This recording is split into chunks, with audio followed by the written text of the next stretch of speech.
भगवान कृष्ण का जन्म भगवान विष्णु के 8वें अवतार के रूप में हुआ था। भगवान कृष्ण का जीवन न केवल युद्धों के बल्कि बहुत सारी रोमांचक लीलाओं से भरा हुआ है। भगवान कृष्ण की लीलाएं हमें सिखाती है कि सदा दूसरों की सेवा करनी चाहिए। अगर देखा जाए तो भगवान कृष्ण को हमेशा से ही मनुष्य जाति के लिए एक मार्गदर्शक और आदर्श माना जाता है। भगवान कृष्ण का जीवन दर्शन हमें हमेशा अपने कर्म, कर्तव्य और कठिन परिस्थितियों का सामना करना सिखाता है। एक गांव में एक गरीब साधु रहते थे। वो भगवान कृष्ण के बहुत बड़े भक्त थे। वो घर घर जाकर लोगों से भिक्षा मांगते थे। लोग उन्हें पैसे या फिर भोजन देते थे और साधु उन्हें आशीर्वाद देते थे। भगवान कृष्ण ने एक दिन उनकी परीक्षा लेने का निर्णय लिया और एक दिन साधु नदी के किनारे से जा रहे थे। तभी उन्हें सोने के सिक्कों से भरी एक पोटली मिली। वो बहुत ही खुश हुए और पोटली अपने पास ही रखने का निर्णय लिया। घर वापस जाते समय उन्हें रास्ते में एक भिखारी दिखा और भिखारी ने साधु से पैसे अथवा भोजन की भीख मांगी, पर साधु ने उन्हें कुछ भी नहीं दिया। वो जब वापस चल रहे थे तभी थोड़ी ही दूर साधु को जमीन पर एक चमकता हुआ हीरा दिखाई दिया और उन्होंने अपने आप से कहा कि वाह, आज कितना अच्छा दिन है। पहले ये सोने का सिक्का और अब ये हीरा मिला है।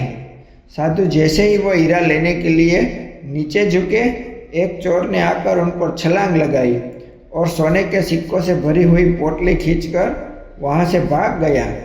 असल में वो हीरा सिर्फ एक कांच का टुकड़ा था जो चोर ने जानबूझकर साधु को वहाँ फंसाने के लिए वहाँ रखा था। साधु बहुत ही दुखी हो गए। साधु वापस अपने घर की ओर चलने लगे। तभी भगवान कृष्ण ने एक साधारण मनुष्य का अवतार लिया और साधु को मिलने का निर्णय लिया। वो साधु को मिले और उन्होंने साधु को एक सिक्का दिया और कहा कि कृपा करके मेरे इस सिक्के को स्वीकार कर लीजिए। अब साधु ने उस सिक्के को स्वीकार कर लिया और भगवान कृष्ण वहाँ से निकल गए। साधु को विचार आया, ये क्या है और इससे मैं क्या कर लूँगा। मुझे नहीं लगता ये सिक्का मेरे किसी काम आएगा।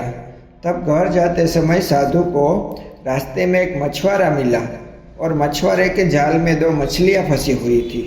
साधु को उन पर बहुत दया आई, इसीलिए उन्होंने मछुआरे से कहा, मैं तुम्हें यह सिक्का देता हूँ और तुम मुझे ये दोनों मछलियाँ दे दो। मछुआरा मान गया और साधु ने तुरंत ही उन मछलियों को पानी से भरे मटके में रख दिया।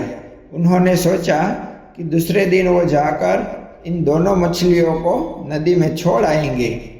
दूसरे दिन जब वो नदी में मछलियों को छोड़ने गए तब उन्होंने जो देखा वो एकदम चकित हो गए और नदी में 2 हीरे थे।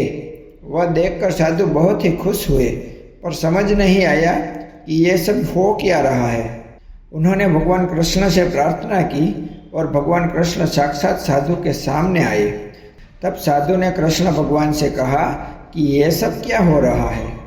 भगवान कृष्ण बोले, मछलियाँ जब पानी में थी तब वह भूल से हीरों को निगल चुकी थी और अब तुम्हें हीरे मिले क्योंकि तुमने उनकी जान बचाई।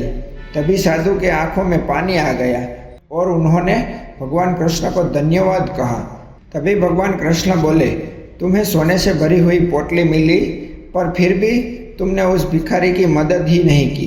तुम्हारे उस हीरे के लालच में तुमने उस सोने के सिक्कों को भी खो दिया। हमेशा दूसरों की मदद करनी चाहिए और कभी भी लालच नहीं रखना चाहिए। तभी साधु ने भगवान कृष्ण को वचन दिया कि वह हमेशा दूसरों की मदद करेंगे और कभी भी लालची नहीं बनेंगे। यह कहानी हमें यह सिखाती है कि हमें अपने जीवन में लालच कभी नहीं करनी चाहिए और लालच ही हमारे जीवन के दुखों का कारण होती है। और भगवान ने हमें जो कुछ भी दिया है उसी में हमें खुश रहना सीखना चाहिए।